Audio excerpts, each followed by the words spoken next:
Probando, probando. Gracias, muchas gracias. Aviso de servicio público. Si no quieres que tu auto se lo lleve la grúa, tu auto BBW 308, anda y muévelo porque está mal estacionado. Gracias. Muy bien, buenos días. Qué gozo estar aquí, hermano. Mejor lugar no podemos estar en la presencia del Señor. Y hoy vamos a continuar con el estudio que tenemos de la palabra de Dios. Y tenemos la segunda parte del tema que empezamos el domingo pasado. Estamos estudiando el libro de Hebreos, este libro que estamos empezando a apreciarlo más. Así como yo también estoy apreciando y aprendo cada vez más del lugar donde estamos creciendo como familia aquí. Yo no sabía que en Semana Santa hay una tradición aquí, primera vez que escucho, y se trata de las mazamorras. ¿Ustedes saben de qué se trata? Y bueno, esta es una bonita tradición, una rica tradición que me han comentado, que hay el jueves y el viernes hay distintas mazamorras, ¿no? Variedades, sabores que se disfrutan, ¿no? Yo no sé cuál es tu favorita, yo voy a tener que probarlas todas para ver cuál me gusta más. Pero te doy un adelanto, el jueves y el viernes vamos a tener un festival de mazamorras. Después de la conferencia y después de la noche de alabanza y oración. Pero nosotros vamos a venir por Cristo, ¿verdad? No por la mazamorra. Eso yo lo tengo por sentado. Hablando de tradiciones, ayer pasó algo muy simpático. De verdad, yo creo que es algo interesante. Teníamos charla con los padres de UAN y UBK y cuando terminó la charla, ya era un poquito tarde, bajé y me di cuenta que había un taxista justo en la puerta allí de la iglesia. Yo pensé que estaba esperando a alguien de aquí. Entonces me acerqué, un señor muy educado, muy educado. Y le dije, ¿está esperando a alguien? Y me dijo, sí, estoy esperando a alguien, pero era del frente del edificio. Ah, ok, le dije, bueno, permiso. Y me dijo, un momentito, usted es pastor. Y no sé por qué me sacó que era pastor. No sé si tengo cara de pastor, ropa de pastor, no sé, pero... Y yo le dije, sí, soy pastor. Y me comenzó a hacer preguntas desde el taxi. Y me decía, usted sabe que... Me hablaba de los padres de la iglesia. ¿Usted sabe, ha escuchado hablar de Ireneo? Sí. Y me decía, ¿y usted sabe que Ireneo, ellos son padres del segundo o tercer siglo de la iglesia? Me hablaba de Alejandro también.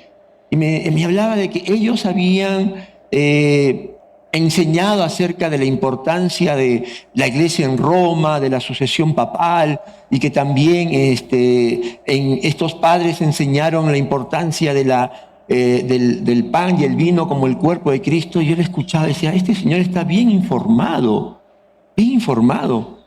Y me seguía preguntando, y yo le dije, mira, todo lo que tú me estás diciendo, me parece que sí lo conozco la mayoría, le digo, pero todo eso es parte de la historia de la iglesia y de las tradiciones, le dije. Yo te pregunto, ¿tú has leído la Biblia? Y se quedó frío. Y le dije, porque me hablas de Ireneo, me hablas de Alejandro, pero la Biblia no enseña nada de eso. La Biblia no enseña que el Papa, la Biblia no enseña que el pan y el vino sea necesariamente el cuerpo de Cristo. Le dije, yo creo, le digo, que tú debes leer la Biblia para que puedas realmente conocerla. Creo que el Señor tuvo misericordia, no sé si de él o de mí, pero en eso bajó el cliente. Y se subió al taxi y se fue. Pero ¿por qué me parece que esto tiene mucha relación con el tema de hoy? Porque, hermanos, estamos pronto a una celebración que para los cristianos es muy importante, la Semana Santa. Y agradezco al Señor por esta tarea porque me bendice a mí antes que a la iglesia. El sacerdocio de Cristo es superior por donde lo veamos. Y por eso Yo te animo a que hoy puedas también escuchar con atención, toma nota, escribe en tu iglesia, en tu Biblia, escríbela, márcala, porque quizás, así como ayer me tocó a mí, te va a tocar poder compartir con una persona y tú le puedes mostrar por qué Cristo es superior y es mejor que nada. Amén.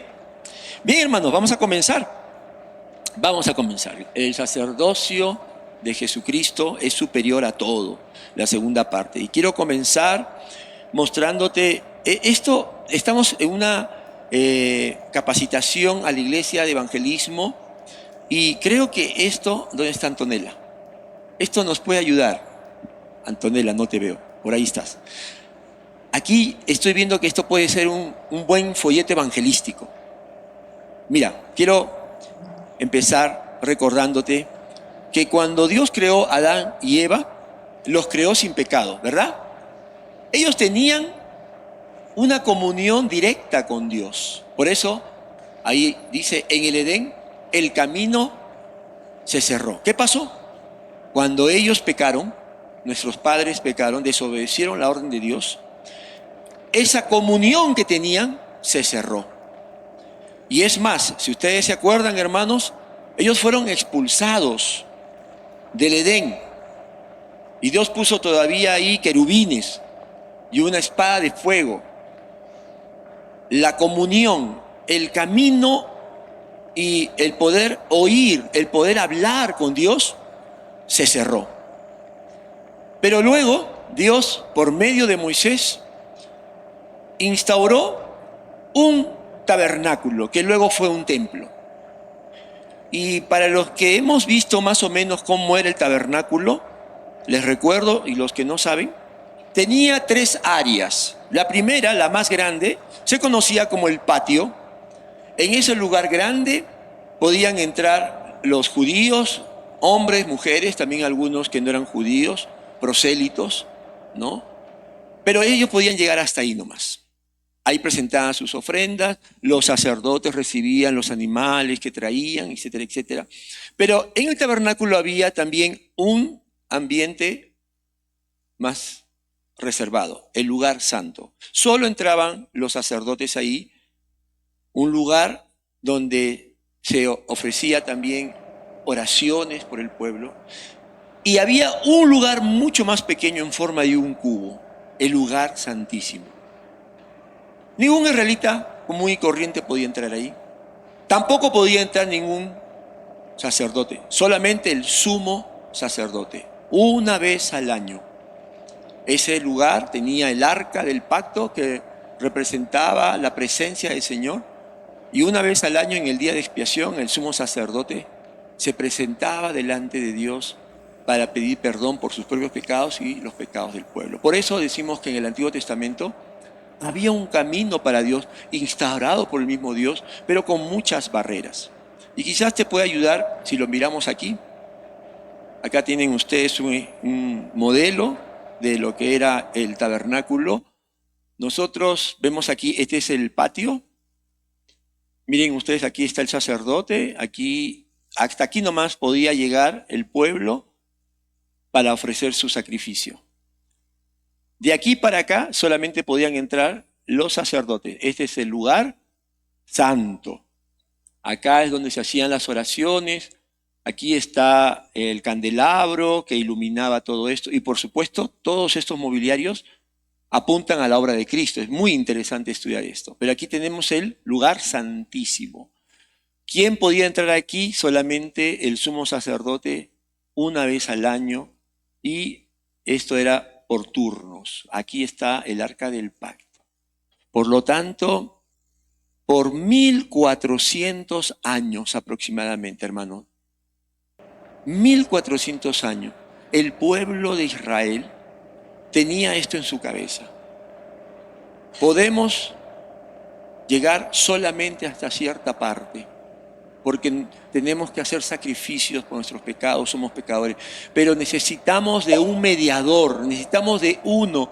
Ese uno es el que nos representa, ese uno es el que llega a la presencia de Dios, ese uno que es el sumo sacerdote, es a quien tenemos nosotros que buscar, lo necesitamos, dependemos de Él. Ahora, hay algo en los tres ambientes en común. Y esto es importante para el estudio que vamos a hacer de estos 4 capítulos. ¿Sabes qué tenía en común el patio, el lugar santo y el lugar santísimo? Mírenlo un ratito, hermanos, ustedes que son bien observadores. ¿Qué tenían en común? Bueno, podemos ver varias cosas, pero principalmente no había sillas. ¿Se han dado cuenta? No hay sillas. ¿Por qué? Porque no paraban los sacerdotes de hacer sacrificios. Los sacrificios eran continuos. Por eso no hay sillas, ¿no?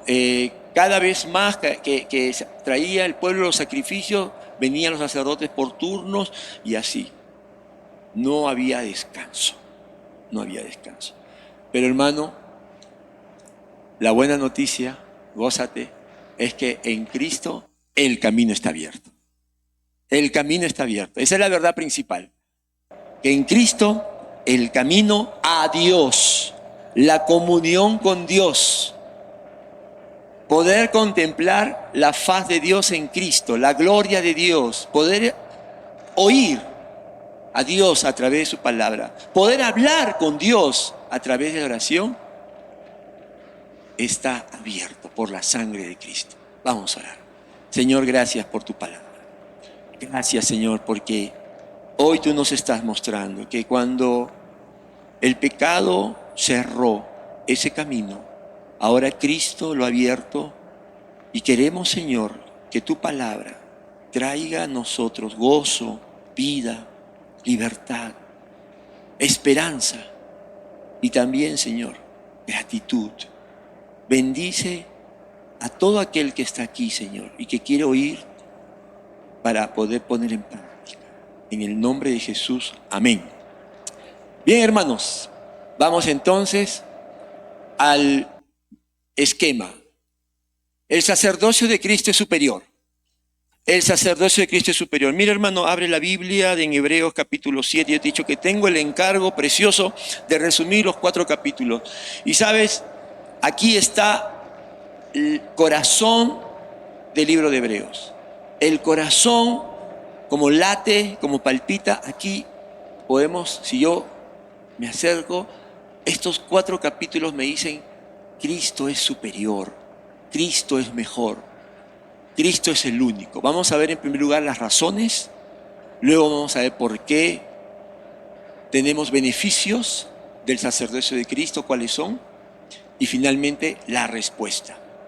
Las razones de por qué el sacerdocio de Cristo es superior, los beneficios y la respuesta. Y yo te voy a pedir que esta vez me sigas porque voy a dejar que la palabra misma hable, porque la palabra no necesita de añadidura, hermano.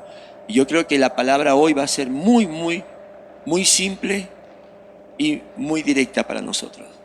¿Cuáles son las razones por las cuales el sacerdocio de Cristo es superior? Primero, porque Jesús es superior a Abraham y a Leví.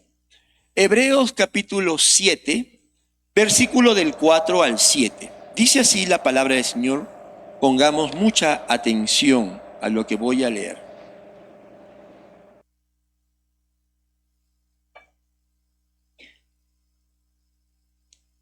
Consideren la grandeza de ese hombre, a quien nada menos que el patriarca Abraham le dio la 10ª parte del botín.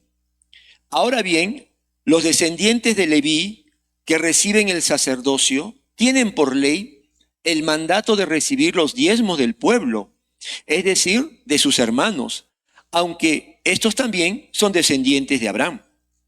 En cambio, Melquisedec, que no era descendiente de Leví, recibió los diezmos de Abraham y bendijo al que tenía las promesas. Es indiscutible que la persona que bendice es superior a la que recibe la bendición. Estos versículos que encontramos en este capítulo 7 nos dan la primera razón y menciona a un personaje enigmático del Antiguo Testamento, Melquisedec. La semana pasada hablamos un poco de él. Rey de Salem. Salem es el nombre antiguo para Jerusalén. sacerdote del Dios Altísimo.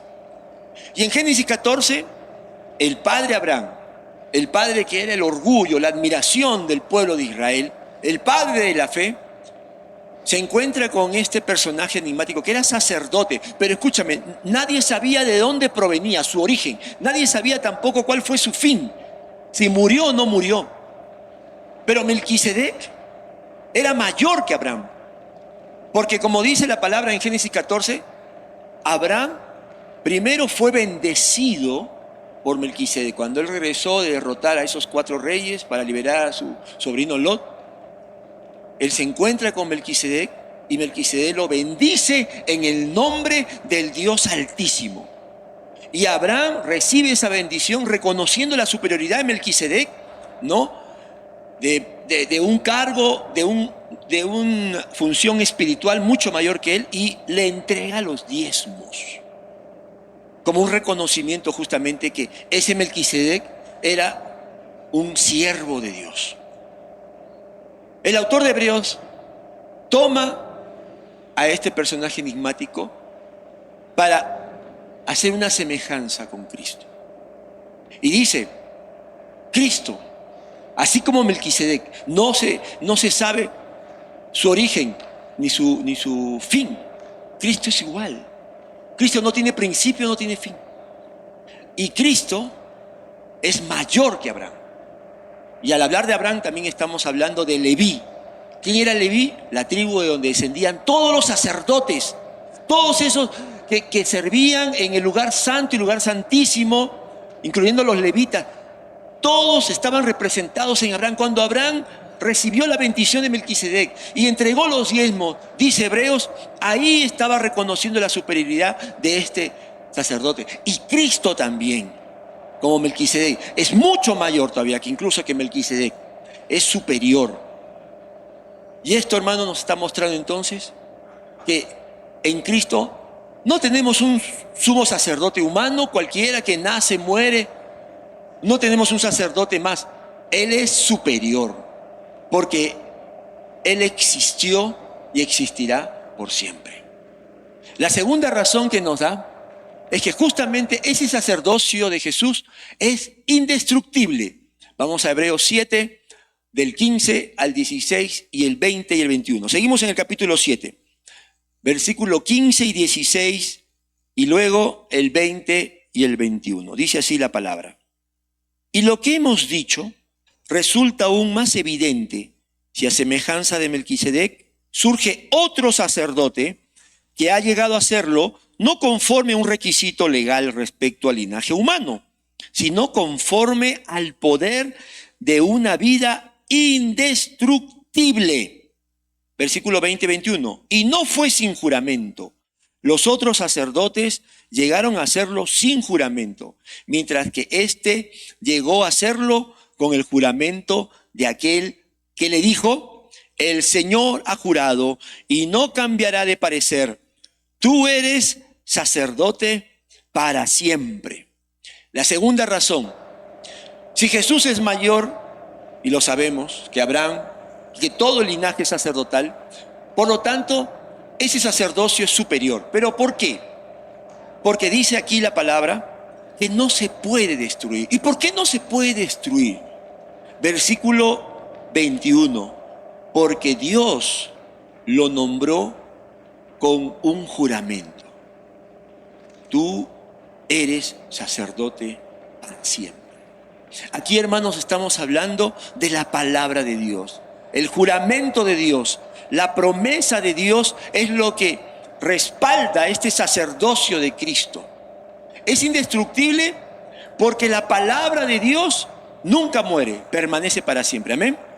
Y fue Dios el Padre quien juró, y dice, y no cambiará de parecer, tú eres sacerdote para siempre. A diferencia de los sacerdotes del antiguo pacto, ellos tenían que ministrar de acuerdo, tenían parte de sus obligaciones, era linaje de Aarón, pero ellos lo hacían por la tradición, porque era su responsabilidad como tribu de Leví. Pero en el caso de Jesús, su sacerdocio no se puede destruir porque está basado en las promesas y el juramento de Dios. Hermano, si tu fe, si mi fe está sustentada en la palabra de Dios que permanece para siempre, somos más que vencedores. Amén. Número 3. La tercera razón. Jesús garantiza un pacto superior y eterno. Ya vimos que Él es mayor que Abraham y todo el linaje sacerdotal. Ya vimos también que su sacerdocio es indestructible. Por lo tanto, Él garantiza un pacto superior y eterno. Capítulo 7, versículo 22 al 25. Por tanto, Jesús ha llegado a ser el que garantiza un pacto superior. Ahora bien, a los sacerdotes la muerte les impedía seguir ejerciendo sus funciones y por eso hemos tenido muchos de ellos. Pero como Jesús permanece para siempre, su sacerdocio es imperecedero. Por eso también puede salvar por completo a los que por medio de él se acercan a Dios, ya que vive siempre para interceder por ellos. La tercera razón es que este sumo sacerdote es la garantía de un pacto mejor que el antiguo. El antiguo se basaba en sacrificios y en obras para poder alcanzar ese perdón y poder llegar a tener comunión con Dios. Pero el pacto de Cristo es el pacto que Él va a sellar con su propio sacrificio. El pacto de gracia, donde no depende de lo que nosotros tenemos que hacer, sino depende totalmente de la obra de Cristo en la cruz. Ese pacto, dice el versículo 22, garantiza ahora el nuevo pacto, el pacto de gracia, que es muchísimo superior y que vamos a ver ahora por qué. ¿Por qué? ¿Qué beneficios nos da? Por lo tanto, este pacto también nos habla de un rescate, una salvación, versículo 25, eterna. Dice, por eso también puede salvar por completo. Hermano, el que cree en Cristo, si es salvo por fe, siempre va a ser salvo. La salvación no se pierde, porque no depende de mis buenas obras, depende totalmente de la obra de Cristo en la cruz. Amén. Por eso es un pacto eterno, porque la sangre de Cristo es la que nos limpia, es la que nos perdona, es la que nos restaura. Hemos visto entonces por qué el sacerdocio de Cristo es superior. Y esto, recuerden ustedes, era importante para los creyentes, lectores de Hebreos, porque por la persecución, vimos la semana pasada, ellos estaban pensando que una salida sería volver a su antigua religión judía. ¿Se acuerdan? Ellos pensaban de que quizás la salida es volvamos a lo de antes. Y el autor de Hebreos dice, ¿cómo puedes volver otra vez a lo antiguo cuando Dios ha provisto el mejor camino y el único camino que es Cristo? ¿Cómo vas a volver a depender de sacrificios de animales, a depender de sacerdotes humanos que mueren y se suceden uno tras otro, cuando el Hijo de Dios ha sido provisto para que Él más bien nos lleve a la misma presencia de Dios? Es el sentir de este autor de no volver a caer en lo de antes. Yo creo que es una alerta para aquellos que piensan que pueden caer en tradiciones y con eso estamos bien con Dios. No, mi hermano. Vamos a ver ahora los beneficios. ¿Por qué el sacerdocio de Cristo es superior? El sacerdocio de Cristo es superior, primero, porque nos da mejores promesas. Capítulo 8, versículo 6. Pero el servicio sacerdotal que Jesús ha recibido es superior al de ellos, así como el pacto del cual es mediador es superior al antiguo, puesto que se basa ¿en qué? en mejores promesas. Hermanos, el antiguo pacto, el pacto que Dios mismo instauró, tenía una finalidad, y era mostrar al hombre, al pueblo de Israel principalmente, que nadie puede agradar a Dios en sus propias fuerzas, con sus buenas acciones, porque el antiguo pacto se basaba en los 10 mandamientos que hasta ahora se mantienen y en muchas reglas. Pero había promesas, bendiciones. El Señor cuidará de tu familia, el Señor cuidará de tus hijos, el Señor va a cuidar de tus bienes, tus ganados, etcétera, etcétera. La enfermedad no te va a tocar y todo eso. Pero si uno solo de los mandamientos se rompía, había ¿qué? Maldiciones. Eso es el antiguo pacto. Y el Señor entonces, cuando veía desobediencia, conforme a ese pacto, quitaba su protección. Y de pronto ya las cosas no estaban bien en la familia. Ya las cosas, de pronto los bienes, los animales se enfermaban, etcétera, etcétera. De pronto los enemigos de Israel comenzaban a asolarlos y decían, ¿qué ha pasado? Y el Señor decía, ustedes han roto el pacto. Han roto el pacto. Y así como hay bendiciones, también hay maldiciones. Déjame decirte que por el sacerdocio de Cristo ya no hay más maldición. ¿Amén? Cristo se hizo maldición por nosotros. Y Efesios capítulo 1, versículo 3 dice que en Cristo somos bendecidos con toda bendición espiritual en lugares celestiales. Hermano, si nos pasan cosas es porque estamos en un mundo injusto, pero ya no, la ira de Dios ya no está sobre nosotros. Ya no debemos pensar en, seguramente que hay maldiciones, mi papá, mi mamá, ellos hicieron lo malo. Ese pensamiento es del antiguo pacto. El pacto de gracia es superior porque hay mejores promesas. Vamos a verla. Primero, ya no hay más sacrificios por los pecados. Mira, en el capítulo 7, versículo 27 y el 8, 1, 2, dice así, capítulo 7, versículo 27, a diferencia de los otros sumos sacerdotes, él no tiene que ofrecer sacrificios día tras día, está hablando de Cristo. Primero por sus propios pecados y luego por los del pueblo, porque él ofreció el sacrificio, ¿cuándo?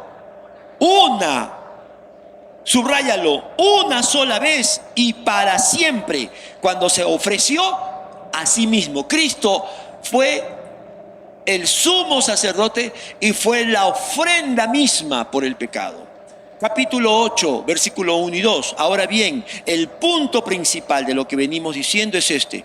Tenemos un sumo sacerdote que se sentó a la derecha del trono de la majestad en el cielo. ¿Te acuerdas que no había sillas en el tabernáculo porque los sacrificios no podían parar? Aquí dice que Cristo ya se sentó. O sea, con esa sola ofrenda, su vida ya terminó de pagar por todos nuestros pecados. La obra de Cristo fue consumada. Él dijo, todo es consumado, todo ha terminado. Por eso dice aquí versículo 2, y que sirve en el santuario, es decir, en el verdadero santuario levantado por el Señor y no por ningún ser humano. Hermano, primer beneficio, ya no tenemos que traer animales porque ya los sacrificios ya no tienen aquí ninguna eficacia. La sangre de Cristo, Él mismo se ofreció para hacer el sacrificio por nuestros pecados. Amén. Y si yo hemos puesto nuestra confianza, recuerda esa palabra, confianza. Estaba escuchando en una de las clases, ¿cuál es la diferencia entre creer y confiar? Es grandísima. Creer, dice que hasta los demonios creen en Dios, ¿verdad? Pero confiar es otra cosa. Confiar en Dios solamente pueden los hijos de Dios, amén.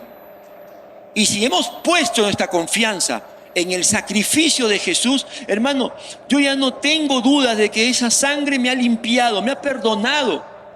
Y cuando hablamos de salvación no podemos estar dudando y a cada rato pensar, soy salvo, soy salvo. No, si yo ya realmente he confiado en lo que dice el Señor, no lo que dice un pastor, estamos viendo lo que dice el Señor, que con un solo sacrificio, versículo 27, 7:27, ofrecido una sola vez para siempre, se acabaron los sacrificios y ahora tenemos el camino abierto. Yo le creo al Señor. Ya no hay más sacrificios. Otro beneficio, mira la lista. Tenemos la mente de Cristo. Es decir, el Señor cambia ahora nuestras prioridades. Cambia ahora todo lo que pensamos ahora está siendo renovado. Porque ahora amamos a Dios y queremos más de Cristo para nosotros. Nuestras prioridades, nuestra agenda, todo cambia. Porque ahora es Cristo quien gobierna en nosotros. Somos parte de su pueblo. Conocemos a Dios íntimamente. Somos perdonados y salvos para siempre. Hebreos 8 del 10 al 12. Vamos a leerlo. Dice así. Este es el pacto que después de aquel tiempo haré con el pueblo de Israel, afirma el Señor. Toma nota. Pondré mis leyes, ¿dónde? En su mente. Y las escribiré en su corazón. Ya la palabra que estaba antes en pergaminos y que estaba en un montón de escritos, el Señor dice, no, ahora yo te voy a dar una nueva mente. Te voy a poner una mente donde la palabra de Dios gobierne tu vida. Hermano, si realmente hemos confiado en Cristo, nuestra mente se va renovando. Empezamos a pensar como Dios quiere que pensemos. Empezamos a vernos como Dios nos ve. Empezamos a juzgar como Dios juzga. Tenemos la mente de Cristo. Sigo leyendo. Yo seré su Dios y ellos serán mi pueblo. Ahora no necesitamos nacer en Israel para decir soy pueblo de Dios. No necesitamos circuncidarnos para decir soy parte de ese pueblo del pacto. Cristo nos ha hecho parte de ese pueblo. Amén. Sigo leyendo. Ya no tendrá nadie que enseñar a su prójimo, tampoco dirá nadie a su hermano, conoce al Señor. Porque, ¿qué dice? Todos, desde el más pequeño hasta el más grande, me conocerán. Es decir, claro que es una bendición tener maestro, claro que es bendición tener hermanos mayores que en la fe, que conocen un poco más. Pero hermano, lo indispensable ya lo tenemos. Tenemos el Espíritu Santo que nos guía a toda verdad. Sin ese Espíritu, la Biblia no se entiende, no se puede practicar. El Señor dice, ahora me van a conocer íntimamente. ¿Te acuerdas quién podía entrar al lugar santo? ¿Quién podía entrar? El único que podía entrar. ¿Cómo se llamaba? El sumo sacerdote. Tú y yo podemos entrar a la presencia del Señor y conocerlo por la fe. Amén. ¡Qué bendición, hermano! Y lo último dice aquí, yo perdonaré sus iniquidades y nunca más me acordaré de sus pecados. Perdonados y salvos para siempre por la obra de Cristo. Y todavía sigue una segunda parte. Dice, ¿qué más beneficios? Somos rescatados, somos liberados y herederos en Cristo. Capítulo 9, versículo del 11 al 15. Dice así la palabra. Pero Cristo, al presentarse como sumo sacerdote de los bienes definitivos, en el santuario más excelente y perfecto, no hecho por manos humanas, es decir, que no es de esta creación, entró una sola vez y para siempre en el lugar santísimo. No lo hizo con sangre de machos, cabríos y becerros, sino con su propia sangre, logrando así, ¿qué cosa? Un rescate eterno. Rescatados eternamente por la sangre de Cristo. Mira qué beneficio, bendición más grande no podemos encontrar. Sigo leyendo. La sangre de machos cabríos y de toros y las cenizas de una novilla rociada sobre personas impuras las santifican, de modo que quedan limpias por fuera. Bueno, esto Sí, sabemos un poco cómo era la costumbre. Después que ofrecían sus sacrificios los israelitas y los sacerdotes quemaban el cordero, el carnero o el buey, etcétera, etcétera, tú sabes que se hacía una ceremonia en el altar de bronce, que ahí tenían agua, echaban las cenizas y las esparcían. Esa agua con ceniza decía, ya estás limpio. ¿Pero por dónde era? Por fuera. Ahora, pon atención. Versículo 14. Si esto es así, ¿cuánto más la sangre de Cristo, quien por medio del Espíritu Eterno se ofreció sin mancha a Dios, purificará nuestras conciencias de las obras que conducen a la muerte, a fin de que sirvamos al Dios viviente? Aquí está hablando de una limpieza interna. ¿Sabes de qué? De la conciencia, de obras muertas, de culpa, de heridas del pasado, de traumas, de experiencia. ¿Tú te imaginas si el Señor simplemente nos perdonara por su gran amor, pero no nos limpia de estas conciencias que tenemos de lo malo que hemos hecho? ¿Tú te imaginas al apóstol Pablo predicando a Cristo y el primero que le dice, tú eres un asesino, tú nos perseguías? ¿Cómo se sentiría él? Pero el Espíritu Santo, dice aquí, es quien limpia nuestra conciencia para poder ser liberados de culpa y poder servir al Dios Altísimo. Amén. Rescatados y liberados. Y por eso termina diciendo, versículo 15. Por eso Cristo es mediador de un nuevo pacto, para que los llamados, ¿quiénes son los llamados? ¿Quiénes son los llamados? Todos los hijos de Dios, salvos por gracia, los llamados reciban la herencia eterna prometida, ahora que Él ha muerto para liberarlos de las transgresiones cometidas bajo el primer pacto. Oh, mira, nosotros no solamente ya hemos sido rescatados y liberados, hemos sido adoptados. Porque ¿quiénes reciben la herencia? Los hijos, no los sobrinos, no los nietos, aunque hay algunos abuelos regalones, pero normalmente son los hijos. Y Dios no tiene, hemos dicho, sobrinos ni nietos, solo tiene hijos. Y su hijo, por su sangre, nos ha hecho coherederos con Él. Hermano, el sacerdocio de Cristo es superior y las promesas de Cristo son mejores. Amén. ¿Cómo vamos a volver? ¿Cómo vamos a otra vez a depender de personas, por más bien intencionadas que sean? Y viene la última parte. La respuesta. ¿Cuál es entonces la respuesta de fe que tenemos que dar?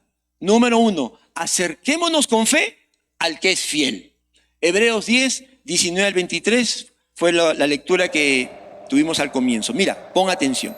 Así que hermanos, ese así que significa ya, concluyendo.